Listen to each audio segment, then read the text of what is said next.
Hello everybody, it's Mike Levin, and it's been just over a year and just over 1,000,000 search hits since I've done the last video on this topic.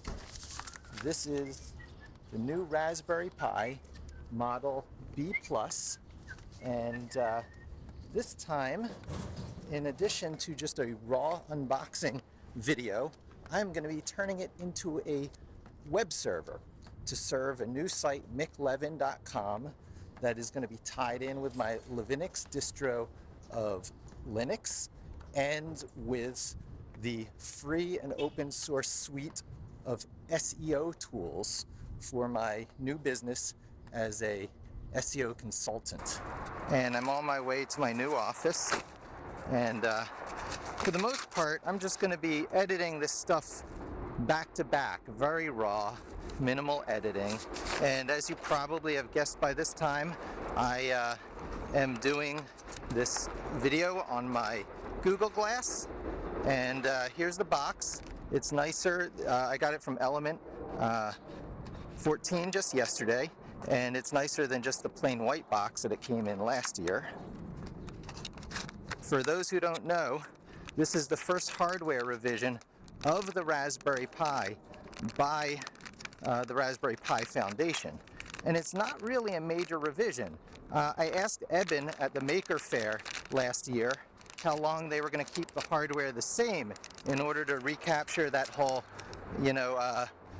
long-term hacker community, to keep all the fun little things that people write running for a long time. And he said they were going to commit to the same hardware for at least a year, and here we are, a year and a month later, got some new hardware. Now, it's not dramatically new. The processor is the same, the video capabilities are the same, but now it has 4 USB ports instead of 2, meaning this is a lot more capable for those people who want to use it, oddly, as a desktop computer.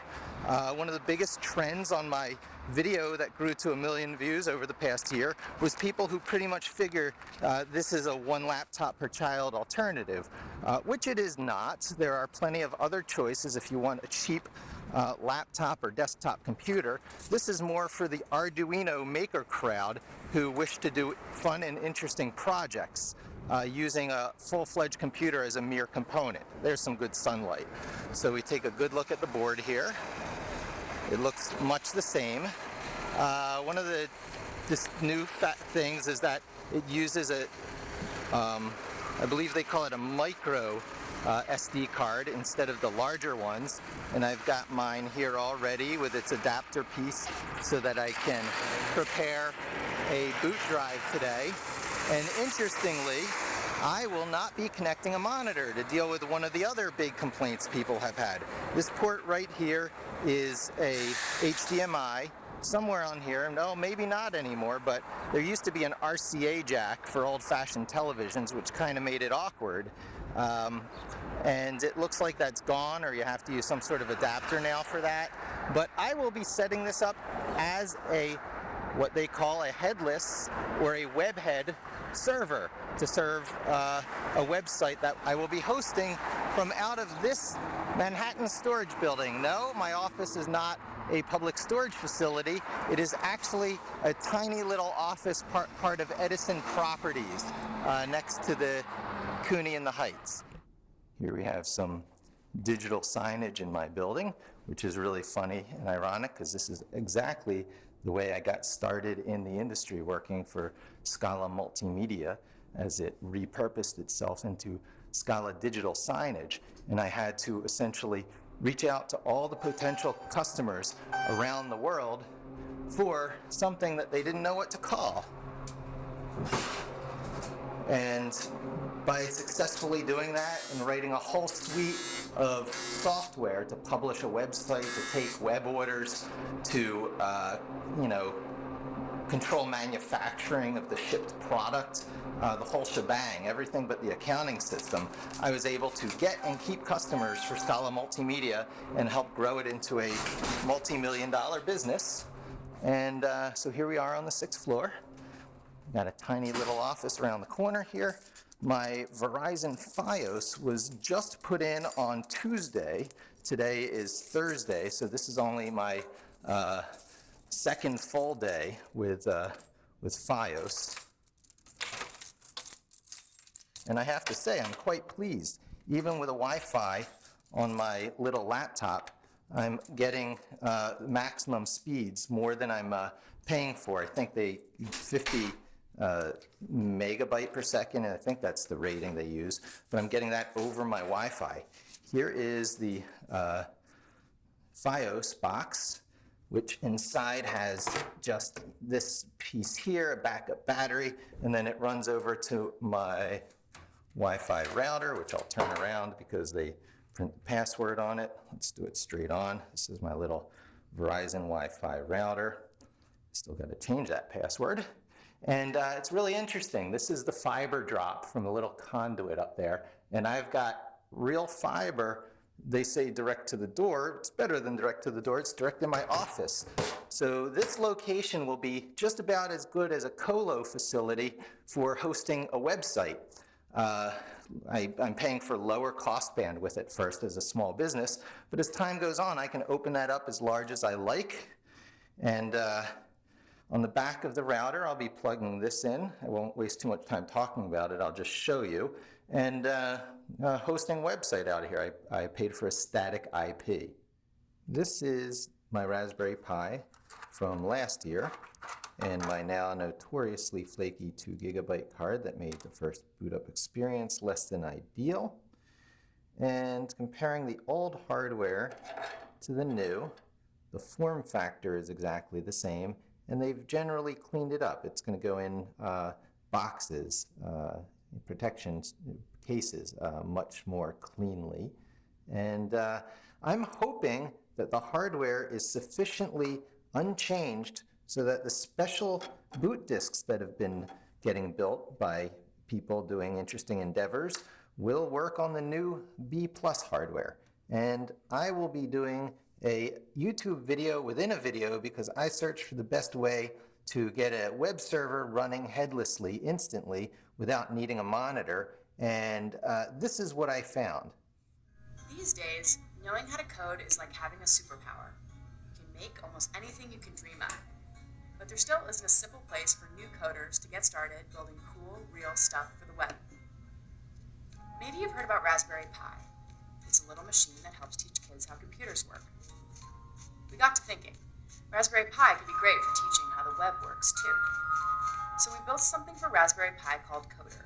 Download it, put it on an SD card, plug it in, and it turns your Raspberry Pi into a simple place to write code and a mini web server to run it on. Everything you need to get started making real web things using the real languages of the web. It's also a simple, cheap way to get a server into a safe learning environment, like a classroom or living room. Coder is open source because we know there are tons of different ways of teaching and learning, so everyone, including you, can help make it better. This is just the beginning, a little download for everyone to get started. So there it is. My key to running this headless. I won't need to plug a monitor into the HDMI port, and in scrolling down to figure out how the magic really works, after this thing is booted up, I should be able to just visit the address http://coder.local and hit the default website to download Coder. And the download should begin. I guess I'll just go to my downloads location. It's just about finished. Coder is what we're looking for. This is it right here. There's the folder it just made. Is an application downloaded from the web. Yes, we want to open it. Remove any SD cards from your computer and click Start. I guessed correctly. Insert an SD card you wish to format with Coder. That would be this. Now it is a micro card with an adapter. So I plug this into that. If I'm doing it correctly, these things are so tiny. There we go. And then I plug that into here. And I just saw it appear, yay, yay. Next. Looking for your SD card. Hey, found. Click install to format and install. Gotta give it my password. Installing Coder on your SD card. Okay, I figured while I wait for it to finish, and it's nearly there, I would go into my Verizon router software and show you where dynamic IP assignment is taking place. There's a better way to do this in the longer term where I'll assign static IPs in my internal network, but just to get this going, I'm going to watch for the new device to appear, get its IP. So I take it out, and then I take out the little SD card. I install the SD card. Silly me. This is so much more clean. Oh, it goes flush, yay! So much more clean than the old Raspberry Pi. One of the questions on the video online is, why doesn't this thing overheat? Well, this has an even weaker ARM processor than your cell phone. And your cell phone doesn't need a fan. Your Raspberry Pis don't need a fan. The other parts that are involved, I will be using the power supply for my Google glasses. Hopefully this is enough amperage. I should read there to see, but this thing apparently takes less power than the old Raspberry Pi, meaning that all those Motorola phone adapters or phone chargers should now suddenly work with the Pis. So I plug it in, I bring it around here, and before I plug it in, because plugging in the Raspberry Pi is turning it on, let me get rid of these other visual distractions here, because we're going to be looking at lights flashing in a moment to make sure it's booting. I take my cable that my nice Verizon guy Peter gave me when he installed my Fios yesterday, but I didn't need the default cables because he ran it all the way from my Fios box over here. He stopped stapling it here so that I can move my desk and everything to the other side of the room when I shoot videos. Videos like whiteboarding stuff. So let's get a before and after. I need a before and after with my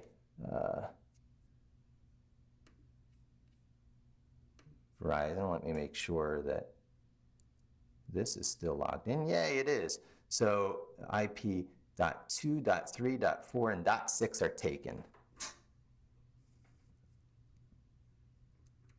I'll plug into the top port. No, they're numbered 1 through 4. I'll plug into number 1. That makes the most sense. Okay.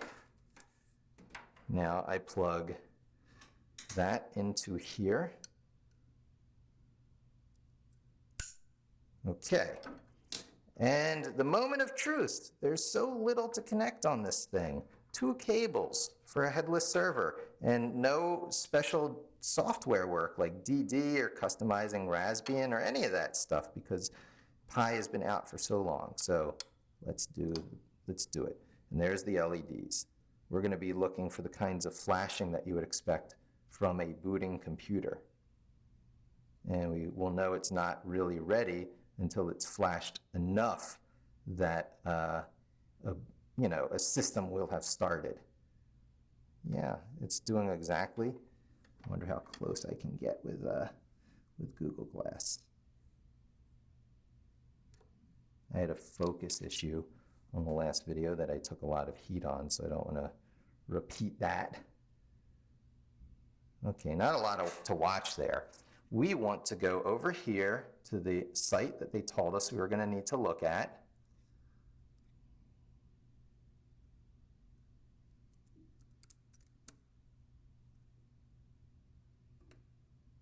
http://coder.local. Copy. Go to this other window. Paste. Enter. Okay, website is not available. It's something like we would expect at this point because it probably isn't finished booting. I do indeed see the light flickering at this point. That could be flickering because it's booting or flickering because of network activity.